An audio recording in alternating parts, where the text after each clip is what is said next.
Part 2 will be coming out November 7th, and I look forward to continuing this story for you guys. Thank you, and I hope you all have a wonderful evening. Happy Halloween! Hello, and happy Halloween. This is Horror Radio, and tonight, I, Caleb Tolbert, will be reading Warlock's Hunt for you guys. So let's get started. The sounds of brakes screech out through the empty field. The engine's hum cuts to silence.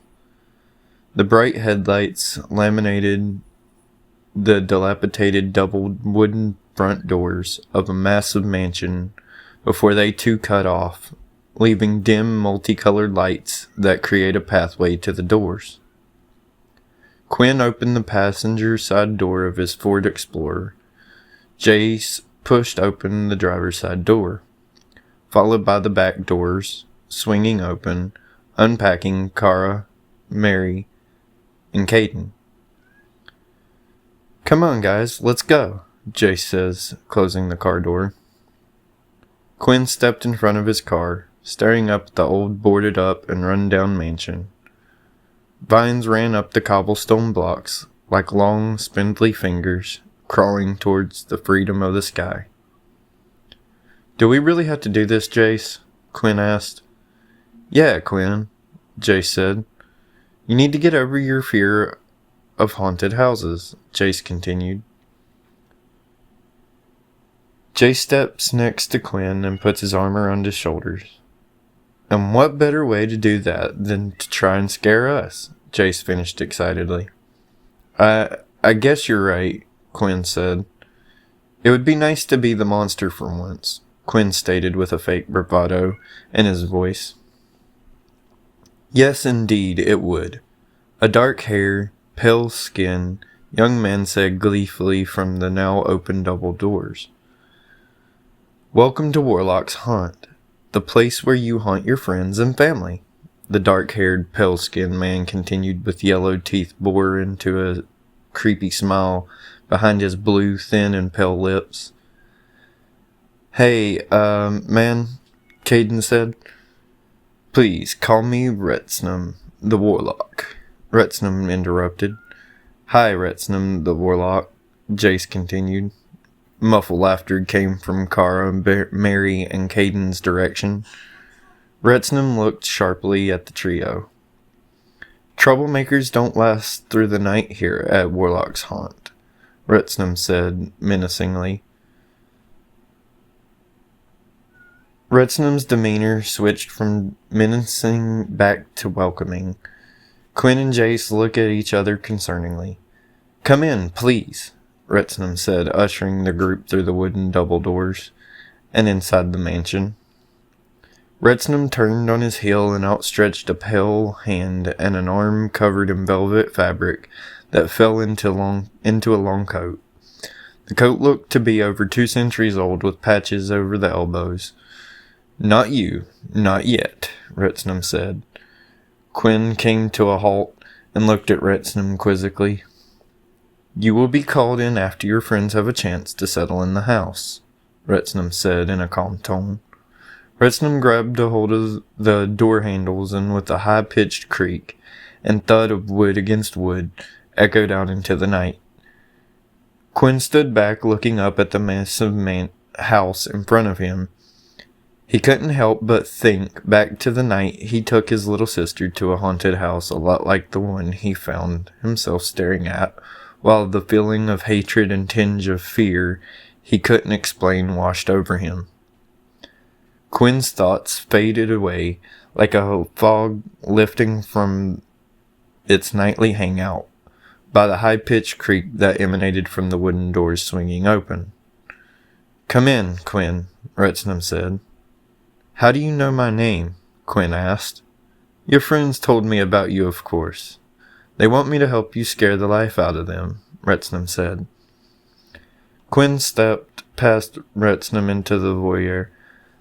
The marble floor is covered in dirt and leaves. Cracks line the smooth surface along with what Quinn could have sworn were claw marks.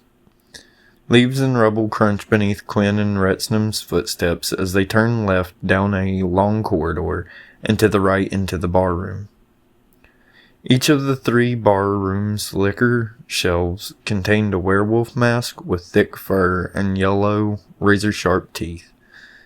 A pharaoh's mask adorned with sapphires and gold with rag-like bandages wrapped around the head and mouth. A burlap mask with the eyes cut out and tufts of straw protruding from the mouth, forming 2 rows of pointed teeth. And a pumpkin with triangular-shaped eyes and wide fang carved into a mouth.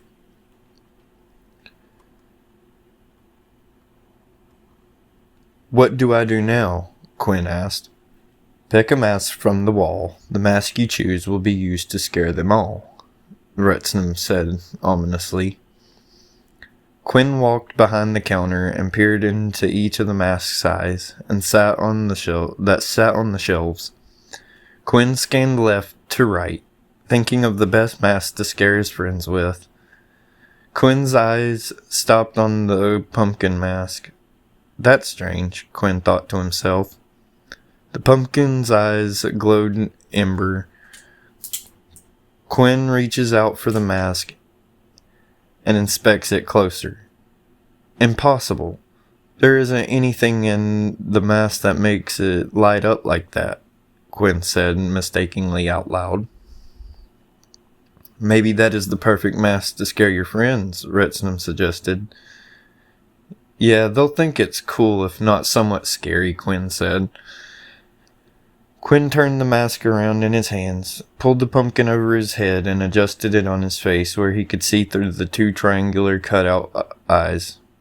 Retznum snapped his fingers. "Listen closely. You will play my game," Retznum said. Quinn's body seized up. His hair stood up on his neck and arms. A chill of fear rushed through his veins as his ears hyper-focused on Retznum's words. "As the night progresses, a monster you will be. Kill your friends by the end and you will be set free," Retznum continued.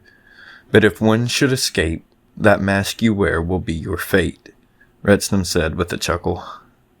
Retznum snaps his fingers again, disappearing. Quinn's body stopped seizing, allowing him to reach up and pull on the pumpkin mask. Quinn pulls harder. "The mask won't budge," Quinn thinks to himself. Quinn hears Retznum's voice echo in his head. "Time is running out, Quinn," Retznum said. Quinn felt a stabbing pain in his fingertips.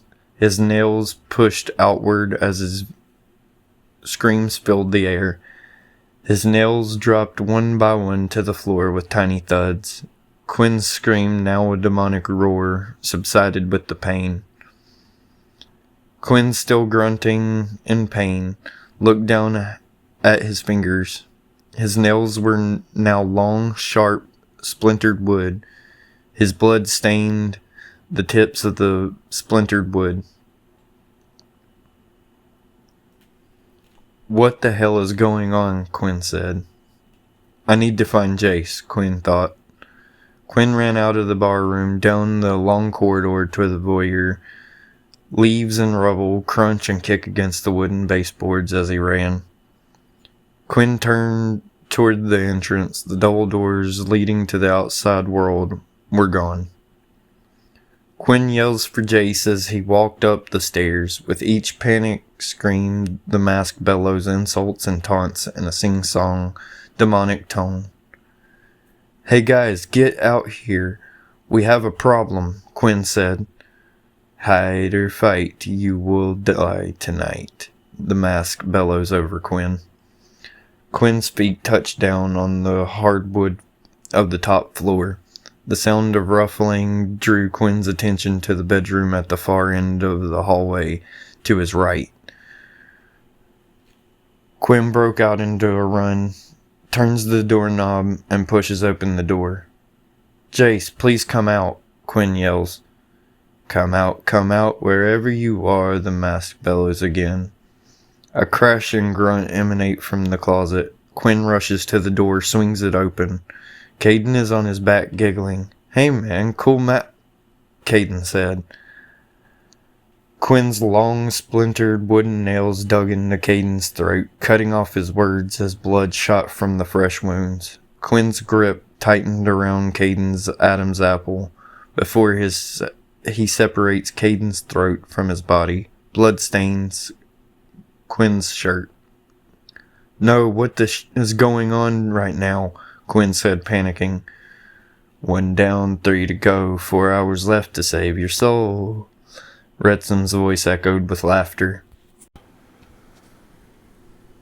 Part 2 will be coming out November 7th, and I look forward to continuing this story for you guys. Thank you, and I hope you all have a wonderful evening. Happy Halloween!